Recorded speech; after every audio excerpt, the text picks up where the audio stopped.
Hello all welcome to Riya talks. இன்றைக்கி சூப்பரான ஒரு ஸ்டோரி தாங்க பார்க்க போகிறோம். நல தமயந்தி கதை, சனி தோஷம் விலகிற கதை. இந்த கதையை கேட்குறதுனாலையும் படிக்கிறதுனாலையும் சனி தோஷம் விலகுமா, அந்த மாதிரி ஒரு கதை தான் இன்றைக்கி நம்ம வீடியோவில் பார்க்க போகிறோம்.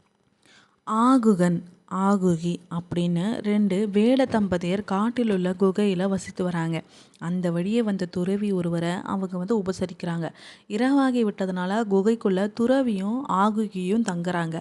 இதில் இருவர் தான் தங்க முடியும் அப்படிங்கிறதுனால வேடன் வெளியே தூங்குறாரு. தன்னுடைய மனைவி வேறொரு ஆறுடன் தங்கியிருக்கிறாங்க அப்படிங்கிற எண்ணமே அவனுக்கு இல்லை. தன் மீது நம்பிக்கை வச்ச வேடனை முனிவர் பாராட்டுறாரு.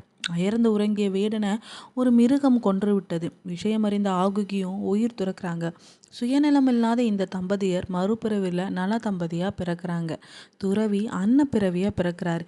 நலன் நிடத நாட்டின் மன்னராக இருக்காரு. ஒரு நாள் அன்னப்பிறவியை பார்க்குறாரு. நலனுடைய அழகியை பார்த்த பறவை, உனது அழகு கேட்டவள் விதர்ப்ப நாட்டு மன்னன் வீமனின் மகள் தமயந்தி. அவளை திருமணம் செய்து கொள், உனக்காக தூது சென்று வருகிறேன் அப்படின்னு அன்னத்தோட பேச்சை கேட்டு தமயந்தி மேலே காதல் கொள்கிறாங்க.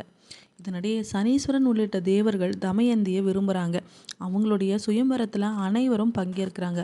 எல்லோருமே நலனை போல் ஒரு மாதிரி வராங்க. ஏன்னா அவங்க 2 பேருமே ஒருத்தருக்கு ஒருத்தர் காதலிக்க ஆரம்பிக்கிறாங்க. ஸோ எல்லாருமே நலம் போல் வேஷத்தை போட்டுட்டு வந்தாங்கன்னா கண்டிப்பாக யார் நலன் அப்படிங்கிறதுல ஒரு கன்ஃபியூஷன் வரும் இல்லையா. ஆனால் தமயந்தி ரொம்ப புத்திசாலி. நலனுக்கே கரெக்டாக அவங்க மாலை இடுறாங்க. அவங்க இந்திரசேனை அப்படிங்கிற குழந்தையும் பிறக்கிறாங்க. தமயந்தியை பெற முடியாத தேவர்கள் சனீஸ்வரர்கிட்ட நலனை பிடிக்கும்படி சொல்கிறாங்க. கடமை உணர்வு மிக்கவர்களை சனீஸ்வரர் எதுவுமே செய்ய மாட்டார். அதே நேரம் கடமையில் சிறு குற்றம் இருந்தாலும் பொறுக்க மாட்டார். நலனோ நல்லாட்சி செய்கிறாரு. இப்படிப்பட்ட ஒருவனை அவரால் பிடிக்கவே முடியலங்க. ஒரு முறை பூஜைக்கு தயாரான போது சரியாக கால் கழுவல.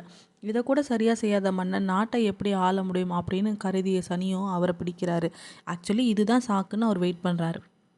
இதன் பின்னாடி புட்கரன் அப்படின்னு கிட்ட சூதாடி பொன் பொருளெல்லாம் இழக்கிறாரு. குடும்பத்தோட நாட்டை விட்டு வெளியேறாரு. காட்டில் மனைவி குழந்தைகளோட படும் துன்பத்தை கண்ட நலன் ஒரு அந்தனர் மூலம் குழந்தைகளை தன்னுடைய மாமனார் வீட்டுக்கு அனுப்பிடுறாருங்க.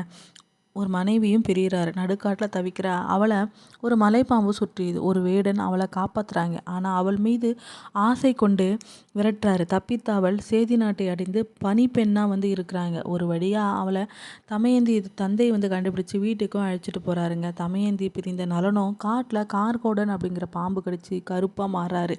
அந்த பாம்பு ஒரு அற்புத ஆடையை வழங்கியும் போது அழகை இழந்த அவன் அயோத்தி மன்னன் ரிதுபண்ணனின் தேரோட்டியாக வேலை செய்கிறாருங்க. அவன் அங்கிருப்பதை அறிந்த தமயந்தி நலனை வரவழைக்க தனக்கு மறு சுயம்பரம் நடப்பதாக அறிவிக்கிறாங்க.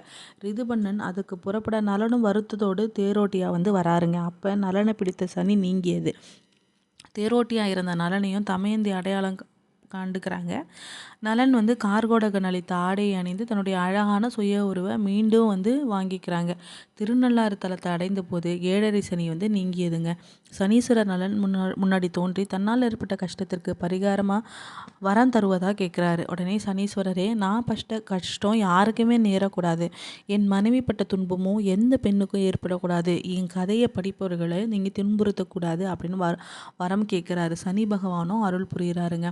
நலன் கதையை படித்த நீங்களும் சரி, உங்கள் கடமையை சரிவர செஞ்சால் சனி தோஷத்துலேருந்து விடுபடுவீங்க. இந்த கதையை கேட்கறதுனால சனி தோஷமும் நீங்கும் அப்படிங்கிறதாங்க நம்பிக்கை. தேங்க்ஸ் ஃபார் வாட்சிங் ரியா டாக்ஸ். மறக்காமல் என்ன சேனலை சப்ஸ்கிரைப் பண்ணிடுங்க. அப்போ தான் நான் போகிற எல்லா வீடியோஸும் நீங்கள் பார்க்க முடியும். பாய் பாய்.